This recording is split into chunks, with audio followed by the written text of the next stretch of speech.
Kawan-kawan Suara Channel, Assalamualaikum warahmatullahi wabarakatuh. Hari ini kita bersama calon wakil bupati kita, Pak Yohanes Pasti, Pak. Kan masyarakat akan bertanya ini, Pak.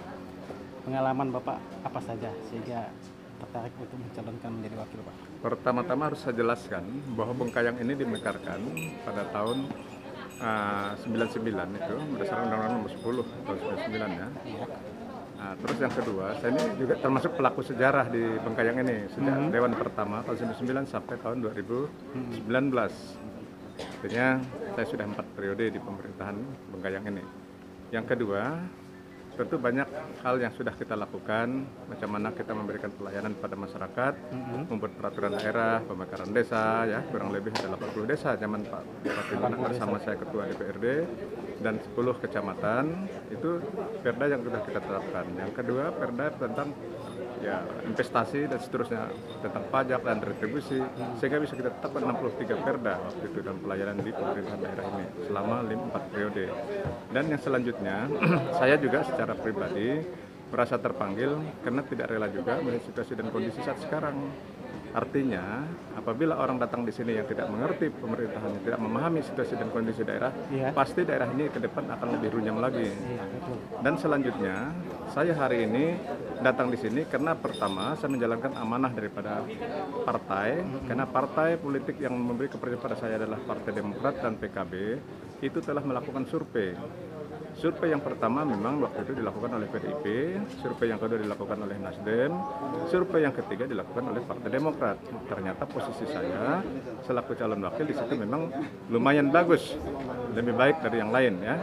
Nah, terus selanjutnya, setelah itu kita mendengarkan aspirasi dan para tokoh kita undang di rumah, aspirasi para kelompok intelek, kelompok rohaniwan ya.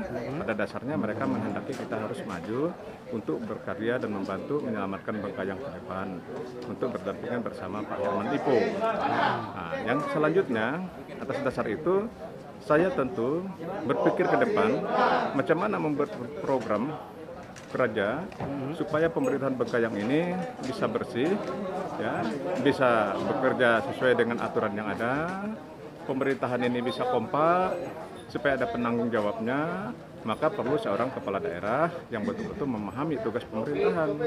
Ya, itu mungkin yang bisa saya sampaikan sebagai calon wakil.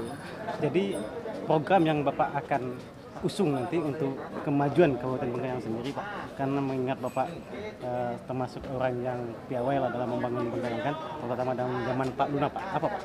Program yang pertama adalah macam mana kita membangun ya sumber daya manusia yang berkualitas. Karena sumber daya manusia berkualitas ini terdiri dari sumber daya birokrasi itu sendiri supaya kita tingkatkan. Yang kedua, kita mendorong peningkatan sumber daya manusia yang berasal dari kalangan masyarakat bawah dan masyarakat menengah ya. Nah, terus yang selanjutnya kita juga akan mendorong peningkatan pelayanan di bidang iman dan takwa, karena masyarakat Bengkayang ini perlu kita selamatkan supaya imannya bertumbuh, berjalan dengan baik, maka otomatis tercapailah tujuan otonomi daerah, yang mana tujuan otonomi daerah itu adalah menciptakan stabilitas keamanan. Nah, terus yang kedua, memperbaiki administrasi pemerintahan. Nah, yang ketiga, macam mana memberikan pelayanan kepada publik untuk memberikan kesejahteraan bagi masyarakat itu sendiri. Nah, itu daripada salah satu cita-cita dan program kita ke depan. Dan selanjutnya, program kita juga macam mana meningkatkan pelayanan di bidang infrastruktur. Nah, kita sekarang hancur-hancuran infrastruktur kita. Itu harus kita tingkatkan. Macam mana kita dorong, seperti contoh jalan antar kecamatan, jalan antar kabupaten ya. Nah, kalau jalan antar desa itu nanti kita percayakan sepenuhnya kepada kepala desa, karena kan kita dorong dana ADD-nya jauh lebih baik ke depan ya dari yang sekarang ini.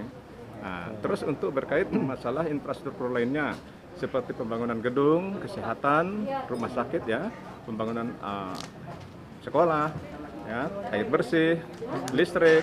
Nah, itu salah satu program utama kita juga. Itu kenapa? Karena masyarakat Bengkayang ini sangat mengharapkan, sangat memerlukan untuk itu. Nah, terus yang selanjutnya berkait dengan kesejahteraan rakyat. Kita juga mendorong adanya program ekonomi kerakyatan, yang mana nanti program ekonomi kerakyatan ini tentu memberikan kesempatan kepada masyarakat Bengkayang untuk memberdayakan dirinya selaku pengusaha. Sebagai pengusaha lokal ini artinya dia sebagai rakyat, dia juga sebagai pengusaha lokal. Nah, nanti di situ kita akan dorong ekonomi kerakyatan di berbagai sektor, baik sektor pariwisata, sektor pertanian, sektor perkebunan, sektor ya kerajinan rumah tangga, dan seterusnya dan seterusnya. Di situ banyak sekali program-program yang harus kita dorong. Dan selanjutnya kami juga berpikir ke depan macam mana mendorong Bengkayang ini supaya jauh lebih baik. Kita akan mengembangkan nanti sumber daya petani, sumber daya masyarakat yang berkualitas. Seperti contoh umpamanya kita akan mendorong membangun balai latihan kerja untuk masyarakat supaya masyarakat kita ini ke depan bisa berdaya guna dalam menghadapi perkembangan teknologi. Dan yang selanjutnya kita juga akan mendorong program pemerintah dalam rangka untuk menekan lajunya COVID ini. Karena penyakit corona, COVID ini juga perlu peranan daripada pemerintah daerah supaya masyarakat ini merasa tertolong dan terbantu. Dan selanjutnya kita juga akan mendorong macam mana pelayanan di tingkat desa bisa berjalan dengan baik. Maka kepala desa harus kita lindungi juga. Artinya dalam menjalankan tugas harus kita dorong ada konsultan di desa-desa, harus ada penasihat hukum di desa-desa supaya kepala desa kita tidak bermasalah. Ya, itu mungkin program-program yang harus kita lakukan. Mantap kawan-kawan Sebal Channel, kenali calon pasangan dan dukung, tentukan pilihan Anda karena suara Anda menentukan Bengkayang ke depan. Makasih Bapak. Terima kasih. Semoga sukses. Jangan lupa kawan-kawan disaksikan di Sebal Channel. Assalamualaikum warahmatullahi wabarakatuh.